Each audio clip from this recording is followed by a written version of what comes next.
어제 우리가 본 바와 같이 사무엘이 사울을 왕으로 세운 뒤에 그의 마지막 메시지를 이스라엘 백성들에게 선포하고 있는 내용이죠. 오늘 말씀은 사무엘이 백성들이 하나님이 아닌 사람을 왕으로 세워서 그 왕으로 하여금 자신들을 보호하고 다스리게 해달라고 요구했던 일이 하나님 앞에서 얼마나 큰 죄악이든지를 추수기, 곧 비가 오지 않는 시기에 돌연히 갑자기 큰 비를 내리게 하고 우레를 보내서 그것이 그들의 큰 죄악임을 우레와 비를 통해서 표적으로 확증하시는 그런 내용이 나오게 되죠. 참 특이한 장면입니다. 이것이 죄라는 것을 확실하게 알기 위해서 표적을 보여주셨다. 밀을 베는 추수기에 비가 우레와 함께 내렸다 하는 것은 보통 있는 일이 아닌데 그런 특이한 일을 그들의 목전에서 그 눈앞에서 행하심으로 그걸 통해서 그들을 구원하신 것이 아니라 그들이 얼마나 큰 죄를 졌는지를 드러내시는 그런 모습을 여기서 보게 됩니다. 자, 이와 같은 하나님께서 큰 죄라고 딱 지목을 하시고 표징까지 동원해서 알려주시게 되자 이스라엘 백성들이 이젠 죽었구나 싶었습니다. 그래서 사무엘에게 우리를 살려달라고 그렇게 애원을 하죠. 그러니까 사무엘이 그들의 얘기를 듣고 아니다, 너희들을 하나님께서 죽이지 않으신다. 너희를 택한 것을 백성으로 삼으신 것을 그분께서는 기뻐하시고 또 그분의 크신 이름을 위하여 너희들을 죽이지 아니하신다. 그러니 이제 다시 돌아서서 하나님을 배반하고 거역하고 하는 그런 짓을 하지 말고 한 마음으로 정말 전심전력하여 온 마음을 다하여 하나님을 사랑하고 하나님께 순종하는 삶을 살아라.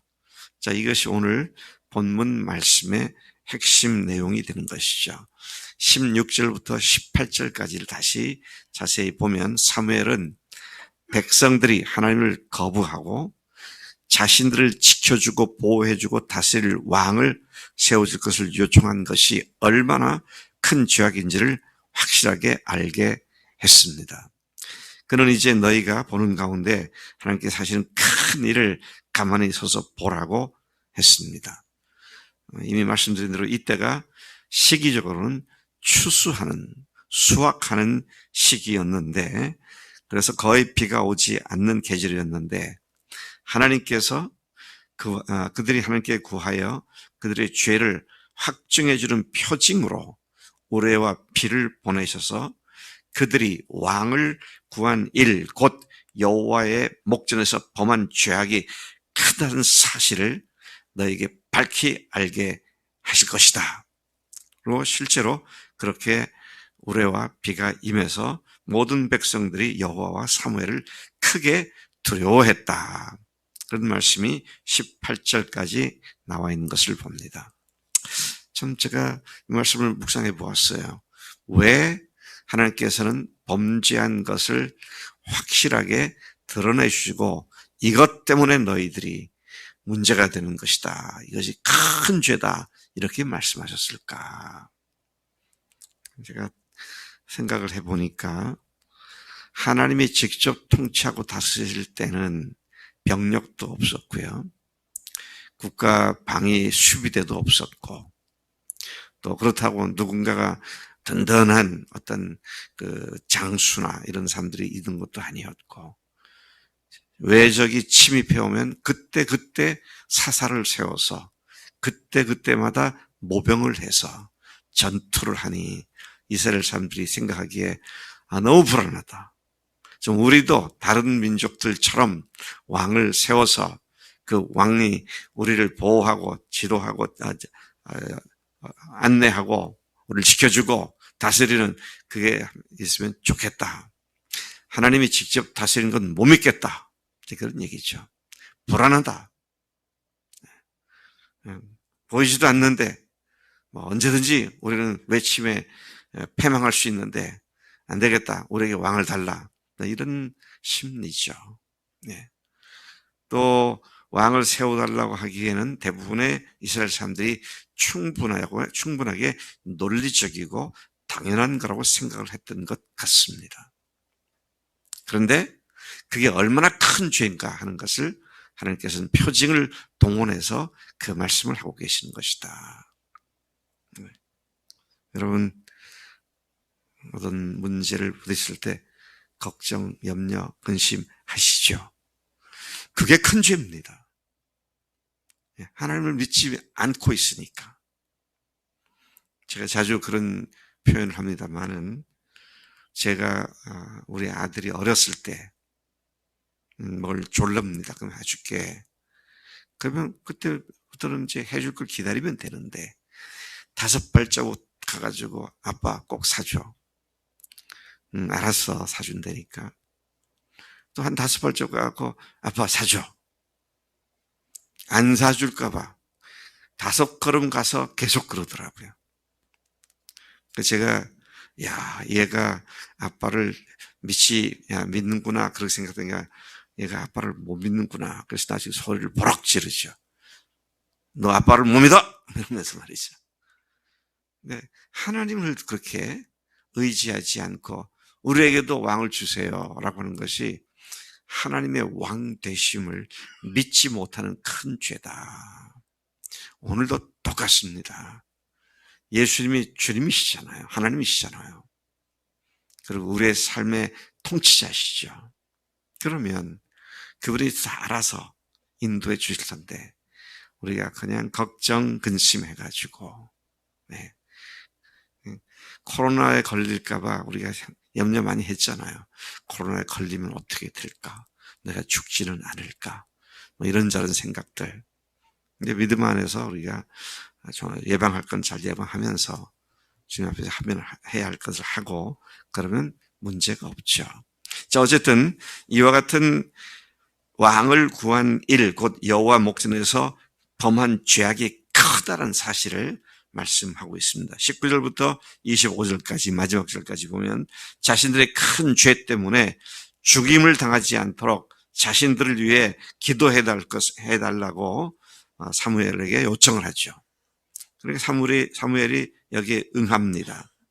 자, 그들 요청하는 걸 보면 19절에 당신의 종들을 위하여 당신의 하나님 여호와께 기도하여 우리가 죽지 않게 하소서. 우리가 우리의 모든 죄에 왕을 구하는 악을 더하였나이다. 왕을 구하는 악을 더했습니다. 그들은 분명히 이것이 하나님 앞에서 악이라는 것을 알게 되었습니다. 그들은 자신들이 행한 바 곧 왕을 구한 일이 악한 일이었음을 인정하고 살려달라고 구하는 그런 요청을 합니다. 사무엘은 백성들에게 두려워하지 말라고 권고합니다. 너희가 과연 이 모든 악을 행하였으나 여호와를 따르는 데서 돌아서지 말고 오직 너희의 마음을 다하여 여호와를 섬기라. 우리가 문제에 빠졌을 때 그때 어떻게 해야 합니까? 돌아서지 말고 여전히 주님을 믿고 의지하고 달려가는 것이 우리가 마땅히 할 일임을 보게 되는 것이죠. 자, 여기에 보니까요, 너의 마음을 다하여 여호와를 섬기라. 자, 어디입니까? 신명기 6장 4절부터 9절 쉐마라고 알려져 있는 거기서부터 마음을 다하여 힘을 다하여 뜻을 다하여 하나님을 사랑하라는 말씀이 그 이후 지금 사무엘의 입에서도 또다시 반복되고 있는 것을 보게 됩니다. 마음을 다하여 하나님을 섬겨라. 여러분, 마음을 다하여 하나님을 섬기고 계십니까? 네? 이따금 내가 내 마음대로 살다가 내가 주님께 기도 안 했네? 또 내가 내일 주일이네? 일주일을 왜 이렇게 살았지? 그러지는 않습니까? 네. 마음을 다하여 섬기려면요, 거기에 올인해야 합니다. 무슨 말입니까? 그리스도의 삶은 왕이신 그분께 올인하는 겁니다. 어쩌다가 문제가 있으면 도와달라고 하는 것이 아니라 사는 삶의 근거와 이유와 바탕이 항상 부활하신 주님께 고정되어 있는 것이, 그것이 우리를 하여금 마음을 다하게 하는 일을 하게 할 수 있다는 것이죠. 자, 21절에 보니까요, 더 이상 앞으로는 하나님으로부터 돌아서서 유익하게도 못하며 구원하지도 못하는 헛된 잡신들을 따르지 말고 그것들은 헛되다, 그렇게 말씀을 합니다.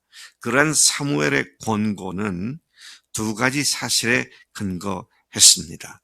하나님께서 너희들을 버리지 않고 죽이지 않으신다라고 하는 두 가지 사실을 근거했는데요. 첫째는 하나님께서 그들을 자기 백성으로 삼으신 것을 기뻐하셨다는 사실입니다. 또 넘어지고요, 또 넘어지고 또 하나님을 배반한다 할지라도 하나님께서는 자녀를 삼으신 것, 당신의 백성으로 삼으신 것을 기뻐하시기 때문에 우리들의 연약함에도 불구하고 우리를 멸망시키지 않고 여전히 우리에게 사랑의 손길을 거두지 않으시는 주님이신 것을 보게 됩니다. 둘째는 뭡니까? 여호와께서는 그의 크신 이름을 위해 자기 백성을 버리지 아니하실 것이다. 하나님의 백성으로 삼으신 것이 하나님의 이름을 걸고 행한 것인데, 이름을 걸고 행해놓고 그들을 온전히 보존시키지 못해서 그들을 다 죽여버리는, 그건 모순된 하나님이죠. 그런 하나님이 아니지요. 그럴 수가 없습니다. 그래서 시편 기자 누굽니까? 다윗도 그 유명한 23절에서 뭐라고 말하고 있습니까? 예, 여러분 그 중에서 23절에서 하는 말씀을 잘 보면, 나는 그러니까 23편 3절에서 내 영혼을 소생시키시고 또 뭐라고 하시면 자기 이름을 위하여 의의 길로 인도하시는도다. 우리에게 발생하는 모든 일들은 하나님의 이름과 직결되어 있습니다. 그래서 우리가 뭔가 잘못하면 사람들이 예수 믿는 것들이 그 모양이냐, 이런 얘기를 하죠. 하나님의 이름을 더럽히는 것이 우리가 범죄할 때, 순종치 않을 때, 우리가 넘어질 때 하나님의 이름을 더럽히게 되는 것이다. 그런데 하나님께서는 자기의 이름을 위하여 의의 길로 인도하신다, 그렇게 말씀하시죠. 이사야 41장 9절에서도 보면은요, 내가 땅 끝에서부터 너를 붙들며 땅 모퉁이에서부터 너를 부르고 네게 이르기를 너는 나의 종이라. 내가 너를 택하고 싫어하여 버리지 아니하였다 하였노라. 주님께서는 우리의 어떠함에도 불구하고 그분의 이름을 위하여 우리를 택하신 것을 싫어 버리지 않으신다, 그렇게 말씀하고 있습니다. 그토록 존귀한 하나님의 백성이 된 이스라엘을 향해 사무엘이 약속을 선포합니다. 23절을 보니까 나는 너희를 위하여 기도하기를 쉬는 죄를 여호와 앞에 결단코 범치 아니하고 선하고 의로운 길을 너에게 가르칠 것인즉. 참 이 사무엘의 모습이 귀합니다. 하나님께 거역하는 것이 사실은 사무엘에게 거역하는 것이었고요, 사무엘을 거역하는 것이 하나님을 거역하는 것이었는데, 이 사무엘이 너희를 위하여 하나님께 기도하기를 쉬는 죄를 결단코 범치 않겠다. 네. 영적 리더가 반드시 따라야 할 모범이죠. 네. 교인들은 영적인 리더의 기도를 먹고 삽니다. 네. 때로는 땀을 먹고 살고요, 때로는 피를 먹고 살기도 합니다. 정말로 죽을 힘을 다해서 영혼들을 기도하는 그런 모범이 오늘 사무엘을 통해서 선명하게 드러난 것을 보게 됩니다. 사람들을 변화시키는 것은 우리의 열심이 아니라 성령 하나님이십니다. 자, 24절 너희는 여호와께서 너희를 위하여 행하신 그 큰 일을 생각하여. 자, 여기서 그 큰 일이라고 하는 건 뭡니까? 이것은 출애굽 사건을 얘기합니다. 앞서 어제 말씀에도 모세와 아론을 거쳐서 우리를 여기까지 건져내셨다 그런데 그 큰 일. 근데 오늘 이것을 우리가 다시 돌이켜보면 애굽에서 출애굽시킨 그 큰 일이 뭡니까? 예수님께서 우리를 죄에서 구원하셔서 죽으시고 부활로 우리를 구원하신 사건이 출애굽 사건보다 훨씬 더 큰 사건이죠. 왜? 하나님 자신이 죽으시고 부활하신 사건이니까요.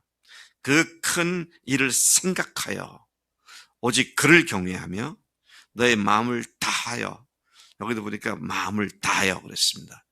진실이 섬기라. 25절 만일 너희가 여전히 악을 행하면 너희와 너희 왕이 다 멸망하리라. 마음을 다하는 일은 삶 전체가 주님을 경외하는 일에 집중돼야 함을 말씀하고 있습니다. 이것이 분명히 확실하게 이루어지지 않으면 오늘 같은 설교 말씀을 들을 때 그렇게 해야지라고는 생각하지만 실제는 그렇게 하지 않고 계속 허송세월을 할 수밖에 없습니다. 그런데 마음으로 다한다는 말씀은 뭡니까? 내가 목숨 걸고 주님 사랑하겠다. 내 인생에 그것 위해서 존재한다. 그러면 그 다음에 일은 쉬워지는 것이죠. 제가 목숨 걸고 사랑하겠다. 그런 서약을 한 사람입니다. 누구한테요? 아내한테 했습니다. 결혼식 때. 그러고 나서 오늘까지 48년 몇 개월을 살았는데 아내 사랑하는 게 힘들지 않더라고요. 더 잘 못해줘서 미안하죠.